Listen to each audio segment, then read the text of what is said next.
ज्या ग्रंथाला डॉक्टर बाबासाहेब आंबेडकरांनी विषमतेचं प्रतीक म्हणून जाहीरपणे जाळलं, त्या मनुस्मृतीबद्दल अभिनेता शरद पोंक्षे म्हणतायत की मनुस्मृतीमध्ये कुणालाही दुय्यम वागणूक दिलेली नाही आहे. ती जाणणाऱ्यांनी वाचली नाही आणि वाचली असती तर ते जाळूच शकले नसते. शरद पोंक्षेंच्या या एका विधानाने महाराष्ट्रात सध्या वैचारिक युद्ध पेटलंय.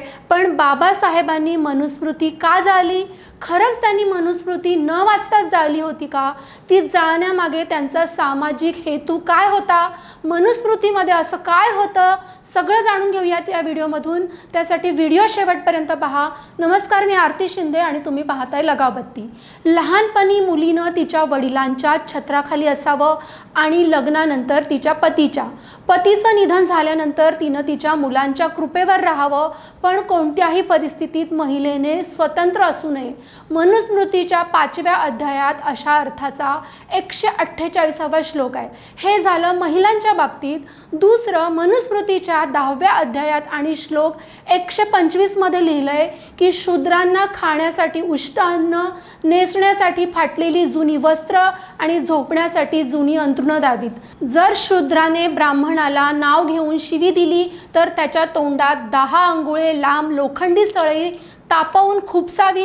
क्षुद्र कितीही कार्यक्षम असला तरी त्याने संपत्ती साठवू नये, कारण संपत्ती मिळाल्यास शूद्र ब्राह्मणाला त्रास देऊ लागतो, त्याच्याशी बरोबरी करू लागतो. ही विधानं आणि अजून असं बरंच काही. त्यामुळे आता मनुस्मृतीत कुणालाही दुय्यम वागणूक दिली नाही असा दावा जर शरद पोंक्षे करत असतील तर तो अत्यंत खोटा आहे. मनुस्मृतीबद्दलचा वाद काही आजचा नाही आहे, पण वारंवार पोंक्षेंसारखे काही लोक अनाकलनीय वक्तव्य करतात आणि वारंवार हे प्रश्न समोर येतात. नक्की काय आहे मनुस्मृतीत? तर इतिहासकार नरहर कुरुंदकर यांच्या म्हणण्यानुसार स्मृती म्हणजे धर्मशास्त्र, मनूने लिहिलेलं धर्मशास्त्र म्हणजे मनुस्मृती. मनुस्मृतीमध्ये एकूण 12 अध्याय आहेत आणि त्यांची श्लोकसंख्या 2684 आहे. काही प्रतींमध्ये श्लोकांची संख्या 2694 आहे.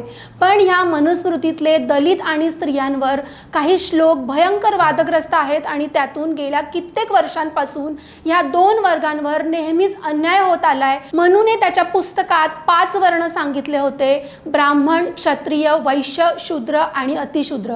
त्यात ब्राह्मण म्हणजे ईश्वराच्या मुखातून जन्मलेले. यांचं काम म्हणजे ज्ञान, वेद, धर्म, यज्ञ आणि पूजा करणं.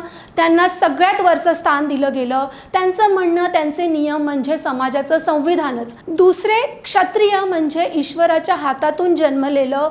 त्यांचं काम राजकारण, युद्ध, राज्यकारभार आणि रक्षण म्हणजे राजा, सेनापती, राजकुमार हे सगळे क्षत्रिय वर्गातले. ब्राह्मणांचं ऐकणं, यांचा धर्म, सत्ता यांच्याकडे, पण मार्गदर्शन ब्राह्मणांचं.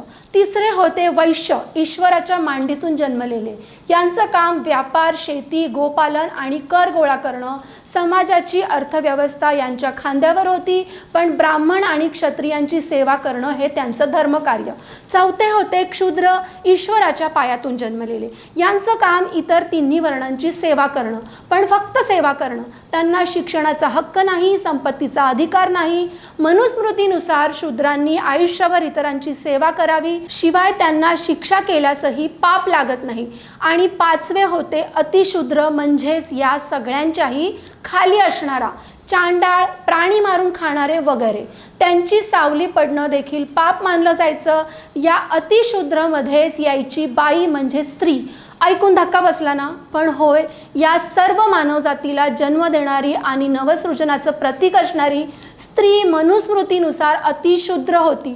पहिल्यांदा मनुस्मृतीला आव्हान महात्मा ज्योतिबा फुले यांनी दिलं. शेतमजूर, अल्पभूधारक आणि समाजातील दीनदलितांची स्थिती पाहून त्यांनी शेठ आणि भट यांच्यावर टीका केली.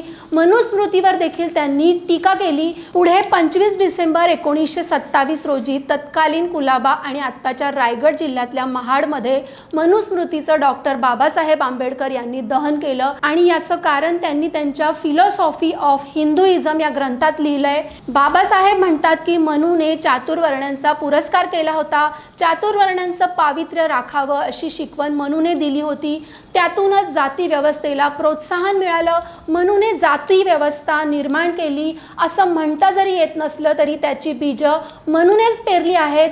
महिला आणि दलितांचा सामान्य जीवन जगण्याचा शिक्षणाचा हक्क नाकारणं आणि ब्राह्मण्य वर्चस्ववादाची भूमिका, यातून समाजात अनेक जातींची निर्मिती झाली। या जातीचं स्वरूप हे एखाद्या बहुमजली इमारतीसारखं आहे, ज्या इमारतीला एका मजल्यावरून दुसऱ्या मजल्यावर जाण्यासाठी पायऱ्याच नाही आहेत असं बाबासाहेब म्हणतात।